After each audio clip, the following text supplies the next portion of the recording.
Hello and welcome. Today we have Saahil with us and he will talk about how brands can not just building customer trust but how brands can enhance the overall customer experience during the crucial Diwali season. So welcome Saahil. Thanks, Rasul. Saahil, as you know, Diwali is India's biggest business season and it accounts for almost 30 to 40% of offline, online businesses of various brands, all the brands. And Diwali is also a time when it tests your ability, it tests the strength of your processes, your logistics, and overall customer experience. So I just wanted to ask you how brands can use Diwali as an opportunity to build customer trust, not just trust, but upgrade their overall customer experience. It's a great question, Russell. And Diwali is a festive season. I think consumers and their expectations are at an all-time high. Right. And I think one of the key things we advise brands to do is to actually start planning their supply chain several months in advance. This starts with them reaching out to their suppliers to make sure that they have enough inventory coming in on time. They should plan sort of their marketing campaigns in advance. If they have an agency, then they should figure out which campaigns can get them ahead in terms of being unique and so on. So I think planning is key because the last thing brands should go through is promising one thing and then not being able to deliver. So it's okay to do, let's say, less business, but it's not okay to say that, you place an order and you're out of stock, or you place an order saying it's going to come in 3 days, it comes in 15 days. So those are the things that brands should really watch out for because that does have a long lasting impact, especially when it comes to direct commerce, when it comes to consumers buying directly from somebody's brand or their website. So I think it boils down to sort of ample planning, boils down to sort of making sure that your systems are working and you're kind of taking care of every aspect, every minute detail, to make sure that things flow very smoothly. Right. Yeah, you raised an important issue. You mentioned about Diwali is a time when everybody looks to grow their business, and some companies went overboard some years ago, and we saw shipments clogging in warehousing, fulfillment centers, but those things have been largely ironed out, right? Yeah. Thanks to companies like Shiprocket. The other question is Indian customers are evolving, especially after the pandemic, right? Yeah. They are demanding, they want the best of services, they want ease of business transition, seamless. And technology has played a very crucial role in that. So I just want to ask you how brands can leverage technology to build their overall customer experience. Yeah, see, I think customer experience and kind of alludes to your question earlier is very heavily linked to trust, right? And trust comes from consistency, transparency, and just promising what you deliver, whether it's your product quality or the ease of using your website, the ease of returning items, ordering itself, how well you're communicating, and all of these things for them to come together, they cannot be done without an efficient technology backend or a operating system, if you will, that can kind of tie all of this stuff together. So I think that's sort of the first thing to think about and invest in to be able to tie up, your inventory in one system. If you're a omni-channel retailer, then having sort of your store inventory sync well with your warehouse inventory, and that then being published on various channels that you sell at. Those are all the ways one can sort of make sure that their operations is smooth, their promise to the customer is accurate. Using sort of a shipping layer can actually help enhance the communication in terms of timelines, in terms of exceptions. It's one thing to sort of tell a consumer that, look, I promised you 4 days, but it's actually going to take 7 because the supply chain is choked. And here's a coupon, by the way, because we're sorry. Versus just sort of not saying anything, because that's what actually leads to a bad experience. So I think it's very important to invest in a great technology backend which can kind of orchestrate some of these things, for the consumer and the merchant, who are both part of this transaction. And apart from this, when you talk about the front end of the consumer as well, there's so many new technologies available where one can hyper target, hyper personalize. Increasingly e-commerce is becoming headless, right, where consumers are not expecting to go to storefronts or go to products, but they're expecting products to come to them. Very fast. As they want to. Well, right, I'm actually talking about discovery of the product itself. Okay, right. So if they're in Facebook or Instagram or WhatsApp, or they're walking through a mall, even in the offline world, they want to be able to sort of just click and buy, and that's sort of the new paradigm when it comes to e-commerce. And without sort of being on the forefront of this, there's a new trend where a lot of brands are now innovating using tech, and it, like I said, it goes back into personalizing, at a very, very great depth, what one consumer should see when and where. And I think all of these things, can be leveraged today. It's technology available en masse. It's no longer sort of just big enterprises that can leverage this, and it actually feeds really well into the mission that Shiprocket's on, to democratize all of this tech, make it available to literally every retailer in the country. Right. Then let's just talk about how Shiprocket as a company, as an enabler, how you are geared up for Diwali this time. Yeah, so I think our product or our offering is made up of 2 or 3 main stacks. There is the supply chain partnership stack, where we work with all the leading carrier partners in India, all the leading warehouse partners in India, and that's where capacity planning has to be sort of ensured. As you mentioned earlier, we've learned quite a bit as a country over the last few years in terms of handling elastic demand, in terms of hiring manpower in advance, in terms of keeping capacities in our warehouses, and so on, to be able to handle a surge, that is expected around Diwali. And I think on the technology side as well, there is, which is the other part of our stack, we start thinking about innovation in terms of insights or innovation around awareness for merchants, or even the products that we, recently have launched in the last quarter are all geared up towards better retention for consumers, right, for the merchant. So I think both of those come together as we think about the festive season, as we think about how we can allow merchants to leverage what we have built and really give it to them in a very easy and seamless fashion. So that's kind of what we've been up to. So Saahil, you mentioned about marketing during Diwali. Diwali also is about marketing, and companies, brands spend top advertising dollars to lure customers. What marketing tools brand can adopt to grow their business during this season?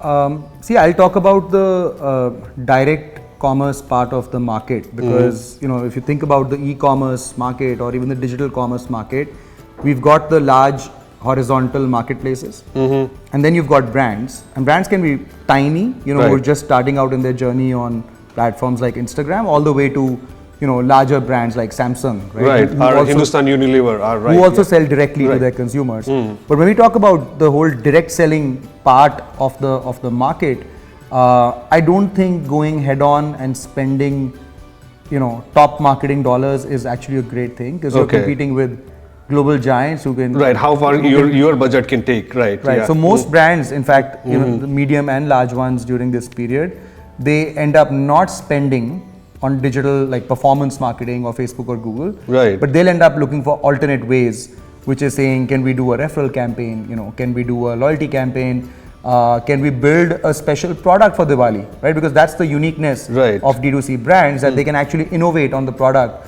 much faster, unlike the larger companies. So I think those are things that brands can do during the Diwali period. There's obviously there's a pre-Diwali period, which is a couple of months leading up to Diwali, when we do see a lot of the D2C brands go out and sort of start to build their buzz. And in terms of tools, there's, I think retention marketing is very underappreciated in general today. And I believe that there's a lot of scope for new brands to start investing in software that can help them segment, that can help them reach out to their existing consumers, that can help them sort of drive better loyalty and repeat from the same consumer. So I think those are some things people can do. And then we actually have a bunch of merchants and retailers who are both online and offline. So if they have, you know, a few outlets that they have physically and they have a digital presence, this is a great time because, you know, this year, especially after a couple of, you know, years of COVID, everyone's expecting the offline market to kind of, you know, really benefit from the Diwali shopping season. And given that there are merchants who are crossover merchants who sell on both platforms, should expect overall their business to grow quite a bit. And then I think the beauty will lie in how they can leverage customers from both platforms. How can they be aware, you know, of the same customer walking into their store, and then could we get them to buy again on their digital commerce website and vice versa. So I think there are some opportunities available for the direct commerce market, which are very different from how generally we think about, you know, sort of Diwali and Amazon. You know, this is a bit different, but it's quite unique and very interesting. Right. Customers are increasingly becoming channel agnostic, and like, you know, they're looking for the same experience everywhere, right? Absolutely. So Saahil, I wanted to ask you about a question about returns. Like Amazons and Flipkarts of the world have, like, you know, relatively much better return policy, but it's a different story altogether when it comes to smaller brands. They're skeptical, they're scared of fraud, forgery, a lot of issues. Yeah. So how do you deal with return policies of smaller brands? What do you advise them? See, I think first of all, the advice is plain and simple, right? This is a digital purchase where inherently there is low trust. Right. Yeah. And this goes back to our entire conversation on trust in general, where it's extremely important to offer returns. Of course, there are certain categories where even an Amazon doesn't offer returns. I'm not saying it has to go sort of bonkers, but in the right categories, offering a return and exchange program, it could even be store credit, right? It's fine, but it's extremely important because end of the day, you know, if you're spending valuable dollars on marketing, bringing in interested buyers, and at the point of checkout, when they realize that there isn't an easy way to return this, and worse, there is no way to return this, you're going to lose out on conversion big time, right? So imagine you bring in 100 buyers, potential buyers. Let's say 10 or 15 make it to the point of checkout, and then they realize that there is no return. You'll probably get like 2 of the 15 buying from you.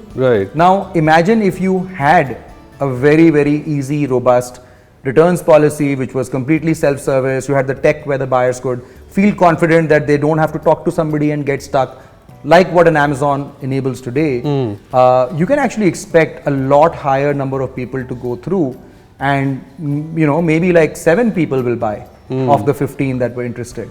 Now even after that, if of the 7, 2 people do end up returning, you've still made 5 sales versus making 2 sales. So I think it's extremely important for smaller brands to kind of think about their return program overall. It's very, very important with e-commerce. It's kind of like the holy grail in some ways. And their concerns are quite legitimate. The concerns are actually around fraud, as you mentioned it. What happens when a certain buyer starts to sort of, you know, let's say they send back something else, they send back junk, you know, how do I deal with that? How do I handle the payment flow? You know, how do I handle the queries around it? How do I handle the shipping and logistics around it?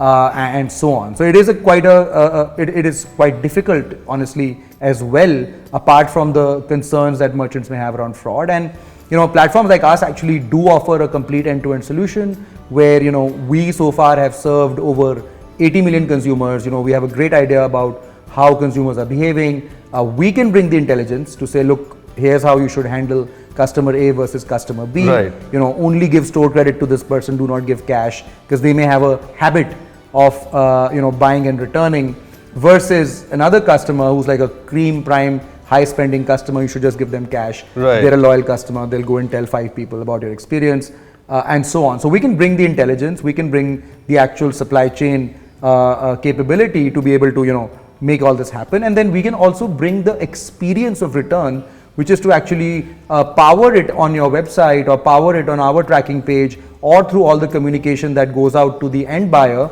so that they feel that it's easy for them to return, and hence it builds trust and automatically leads to higher conversion. So are brands warming up to this idea?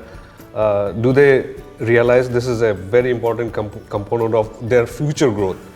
I think the larger ones obviously get it because they've seen a few cycles and they're further ahead on their growth journey. But with the small and medium size, it's still a challenge. It's a bit of a challenge, you know. Right. We are trying to obviously spread more awareness. We are trying to make newer products there to make it easy. For example, right now we're working on a way to maybe underwrite some of this risk in some ways. Oh, really? That's interesting. To kind of say, okay, well, don't worry about the fraud. You know, we understand the buyer well. Can we build something to, take away this fear that some of the merchants have around being defrauded, right? Right. So, and then we have a pretty easy to use returns engine today that at least takes care of the tech and the supply chain. So it's a work in progress, but I think over a period of time. It's also building trust for them, right? Absolutely. For the sellers, Absolutely. right? Once they tested this product, this is tried and tested thing, so they graduate to a bigger product. Absolutely. Right. Absolutely. So, Saahil, omnichannel has been sort of a very misused word pre-pandemic. Everyone talked about going omnichannel. The best they could do is going multi-channel. So nobody was, hardly anybody was omnichannel. But pandemic changed it. A lot of offline retailers upgraded technology, went omnichannel. So is it actually happening on a larger scale now as you expected? No, absolutely. I think, when we define omnichannel as a combination of offline and online commerce, right, as one stream of, transaction, that's to us, in our definition at least, true omnichannel, where there's a single customer database, there's a single logistics interface, there's a single inventory and SKU database, and once you have this foundation, then obviously you can run marketing, you can run logistics, you can run orders, you can run couponing, you can run returns, and it becomes one channel, right? So you can buy online, return in a store, buy in a store, return online. If you go to a shoe store and they don't have your size, you should be able to order it from the nearest store or the nearest warehouse. So all of these use cases become possible only when the components that I mentioned are actually there, right? If your customers are not united, your stock is not sort of available in a single interface, your logistics isn't being able to work from the store and the warehouse in a seamless way, and all of the channels where you sell, which could be marketplaces, could be your own website, could be social media, and could be walk-ins in the store, all four of them need to be plowing their orders back into the same place. Right. So until all of this comes together, it is not possible to actually deliver true omnichannel. I think it's been in the making for a while.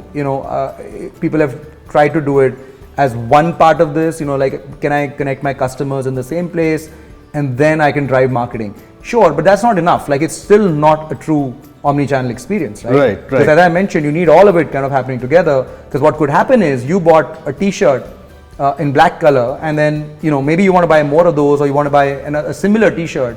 And if you drive traffic to a store where they don't have that t-shirt, then you actually pissed off the customer, right? Right. And so also it's a omnichannel is also about mindset, right? Yeah. Because traditional store, for example, I live in Noida. If I order something, say on Shopper Stop online, the delivery should come to me from the nearby store in Mall of India, right? But traditionally, what used to happen, the store manager said, "ये तो मेरे पास दो ही piece है, मैं नहीं भेजूंगा इसको," because I don't get any incentives, right? So how does the mindset is changing, and what brands are doing to incentivize the store manager as well, the store staff? No, it's a great point, and actually it's a very nuanced point. And as you start running the operations, you understand that the person sitting inside the store, are they going to follow through with this, right? And if they don't follow through with it, then it's actually a worse customer experience. Because you may promise them 90 minutes or 2 hours and then it doesn't come, right? Which is worse, right? Right. So I think we're working on several things there. One of our group companies called Omni, and what Omni does is Omni actually puts the intelligence into place to say how many orders should go to which store, and those orders act as good as any retail order So the incentive structures stay completely aligned. Okay. There is no channel conflict. It's all of it works as if a customer had walked in to the store, so that at least they're not fighting every battle on that front. Right. It's not offline and online battle. Right. Yeah. And then you connect your POS inventory, you connect your warehouse inventory, you connect all your channels, whether it's marketplaces or .com and so on, and you kind of orchestrate the whole thing. And Shiprocket helps with obviously the last mile delivery. So I think the components now do exist to kind of make this happen. COVID, I think, was a big push because as physical retail just shut down, right. I think a lot of brands, with anybody with more than like 10 outlets, was really badly affected, and they had no choice but to go digital, right? And what earlier meant to them that people had a marketing function. Yeah. This is marketing.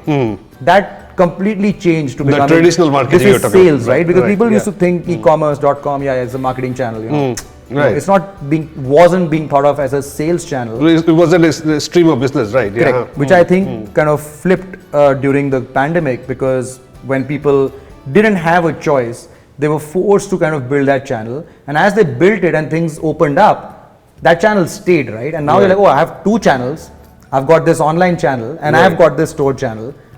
Now I should be thinking about connecting them. So I think it's a very interesting time, and I'm very confident in the next couple of years we'll see a lot of action. A lot of action in digital commerce, right? And in a way, pandemic has been a blessing in disguise, right? It could have taken us 5 years to get this kind of customer online. Now it's like, so it's great to build from here, right? No, absolutely. Now, Saahil, we'll take some audience question. I'll begin with an interesting question from Mr. Rajesh Desai. He's asking, I'm facing issues in building a quality customer base for my business.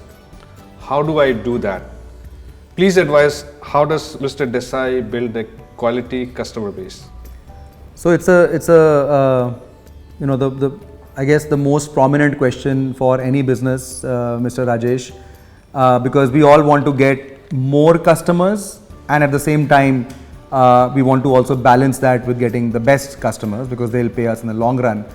So I think the advice is to always build the seed of your customer base by going after the best customers. And how you can identify them is by early stage kind of talking to the first set of customers, identifying who they are, and then really getting to know them. Why did they buy your product? Who are they? What do they do? Where do they stay? And how do they use your product, and how are they benefiting from your product? Once you kind of understand those things in depth, you'll have a very clear view of your target segment, and then you will have to be relentless about going after only customers like that. So if you're marketing through platforms like Google or Facebook, you can use a bunch of targeting methods to go after folks like that. If you are an offline business, you can rely very heavily on word of mouth to kind of bring in similar customers. And you can also put it back into your marketing and your sales pitch in many ways, because it will attract the same kind of customers. So I think it's about creating that homogeneous customer cohort once you know that you've landed on the ideal customer, and then really kind of keep them loyal, make sure that you're giving them the best service, you're available for them, and you're really buying a long-term customer base rather than just transactions. So, Saahil, the next question is from Samira Khan. She's asking a very pertinent question which would be grappling in the minds of a lot of upcoming entrepreneurs. It's about how to start, the initial hiccups and challenges of starting a new business. So I'll read out the question she's asking. I'm unable to start my business. How do I just start? Isn't it too overwhelming? So Samira, it's the question everybody has, when they're thinking about running their venture. And the simple advice is just start. I know it doesn't sound like much, but the reality is, if you think you can figure out everything before you start, it's not going to happen. Your business will need full attention from you. You will need to figure out a lot of it as you go along. So I think it's extremely important to kind of take that step of saying, look, I'm going to now dedicate my 100% of my time to building this business or building this product or whatever it is. And the most important thing for that is to just start. So I think that taking that step is the first and the most important step, because one other way I've at least advised some folks is to think about what you will regret later. Like when you're 70, 80 years old, are you going to regret not doing this versus continuing in your job where things were cushy for you? That's the way to think about what you want to do, and you have to really want it bad enough. You have to be passionate about the product and so on. So yes, it is overwhelming. Yes, it is difficult. Believe me, when I started, it was the same way. But I think you do some preliminary research, and then there is a point where you say that I'm just going to start, and then we'll figure out the rest. Right. So Saahil, I wanted to take your example. Like you co-founded Shiprocket. It's a sizable, great business right now. But hardly anybody knows about your initial hiccups, initial challenges, initial fear you faced. So if you could just run us through how was it to start your business? Like what kind of decision, what kind of challenges you faced at the time? See, I think it's been a 11-year journey now almost, right? So it's filled with challenges. It still is. But I think, like I said, I think for the founders here, it was the attachment to the mission was very strong, because we actually believe that India is going to have direct commerce, and when they have direct commerce, technology should be built for everyone, right? That's kind of the democratic, right? It has to be built for everyone, not for a few. Right. And how can we play our part in doing that? How can we democratize commerce? How can we make it available? How can we shift power to everybody so that they can, kind of empower everyone? Yeah, how can they run it themselves? And I think that mission is quite strong. And initial hiccups, obviously, it's like, maybe I'm wrong. What if I fail? And we did fail multiple times, but it's about sort of being stuck to that resilience to say, look, we just want it bad enough. You mentioned you failed. Is it your first business venture, or it is our first business venture, but we failed several times. Okay. Trying different things. You sometimes have to pivot. Big failures, small failures. Right. Yeah. So it's a trial tested. It's a new business, new enable for everyone, right? Like Correct. from it's a new market too. Doing from Indian context, right?